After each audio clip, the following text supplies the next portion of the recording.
नमस्कार। आप सुन रहे हैं द बॉलीवुड रेडियो और मैं हूं आपके साथ अनूप आकाश वर्मा। दोस्तों, आज का किस्सा है नरगिस का। नरगिस यानी कि बॉलीवुड की वो मशहूर अदाकारा जिनकी जड़ें सिर्फ दत्त परिवार से नहीं जुड़ती, बल्कि बनारसी कोठे की रानी जद्दन बाई और दिलीपा बाई के आंगन से भी जुड़ती हैं। लगभग 4 दशक तक अपनी प्रतिभा से सिनेमा प्रेमियों के दिलों पर राज करती रही नरगिस। उन्होंने फिल्मों में हर तरह के किरदार निभाए और हर फिल्म को अपनी भूमिका में अपने अभिनय से वो जान डालती हुई दिखी। अपने समय में बॉलीवुड पर राज करने वाली नरगिस दत्त की मां जद्दन बाई एक तवायफ थी।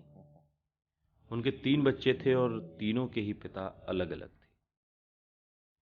इनमें से नरगिस एक हिंदू पिता की संतान थी और नरगिस के पिता ने ही जद्दन बाई से शादी की। बहुत कम लोग जानते हैं कि जद्दन की मां एक ब्राह्मण विधवा थी। जद्दन का गाया हुआ गाना लागत करेजवा में चोट आज भी लोग दिल थाम के सुनते हैं। जद्दन बाई अपने जवानी के दिनों में बहुत खूबसूरत थी। बनारस में चौक थाने के पास जद्दन की महफिल सजती थी।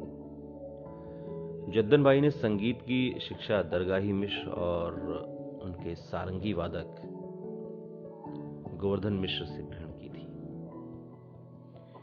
नरगिस ने अपने अभिनय से लोगों का दिल जीता, लेकिन वो कभी फिल्म एक्ट्रेस नहीं बनना चाहती थी।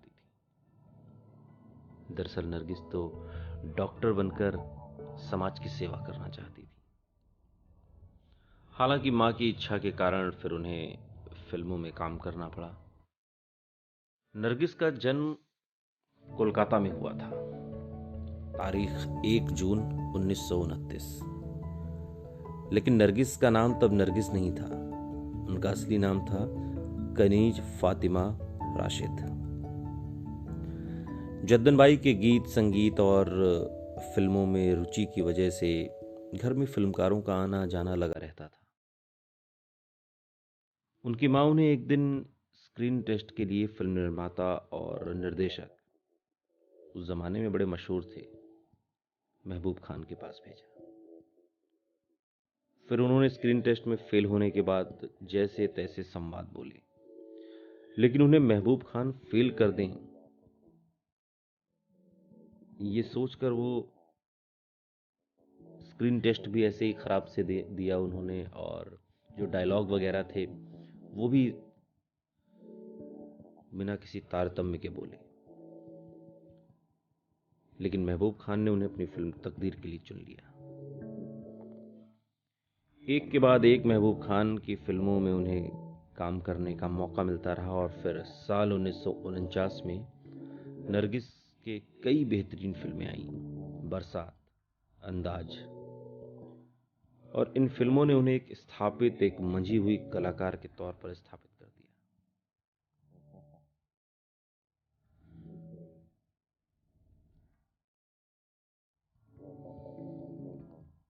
नरगिस को राज कपूर के फिल्मी पर्दे पर काफी पसंद किया गया। लगभग 55 फिल्मों में दोनों ने साथ काम किया। 1956 में आई फिल्म चोरी चोरी नरगिस और राज कपूर की जोड़ी वाली एक अंतिम फिल्म साबित हुई। कहा जाता है कि असल जिंदगी में भी नरगिस और राज कपूर की जो केमिस्ट्री थी वो गजब की थी।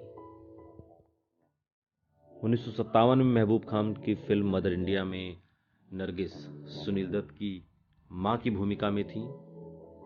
मदर इंडिया की शूटिंग के दौरान ही सुनील दत्त ने नरगिस को आग से बचाया था और इस घटना के बाद नरगिस ने कहा था कि पुरानी नरगिस की मौत हो गई है और नई नरगिस का जन्म हुआ है। नरगिस ने उसी दिन से सुनील दत्त को अपना जीवन साथी चुन लिया। शादी के बाद नरगिस ने फिल्मों में काम करना बंद कर दिया। करीब 10 साल के बाद अपने भाई अनवर हुसैन और अख्तर हुसैन के कहने पर नरगिस ने 1967 में एक फिल्म आई थी रात और दिन, इस फिल्म में काम किया। इस फिल्म के लिए बाद में उन्हें राष्ट्रीय पुरस्कार से सम्मानित भी किया गया और ये पहला मौका था जब किसी अभिनेत्री को राष्ट्रीय पुरस्कार दिया गया। नरगिस को अपने सिने करियर में बहुत मान सम्मान मिला। वो पहली अभिनेत्री थी जिन्हें पद्मश्री पुरस्कार मिला। वो राज्यसभा की सदस्य बनी। लेकिन कैंसर से जूझ रही नरगिस 3 मई साल 1981 को दुनिया से सदा के लिए रुखसत हो गई। रोज रोज नहीं आते ऐसे सितारे, बड़ी मुद्दत से खिलता है जहां में फूल नरगिस का। सुनते रहिए द बॉलीवुड रेडियो।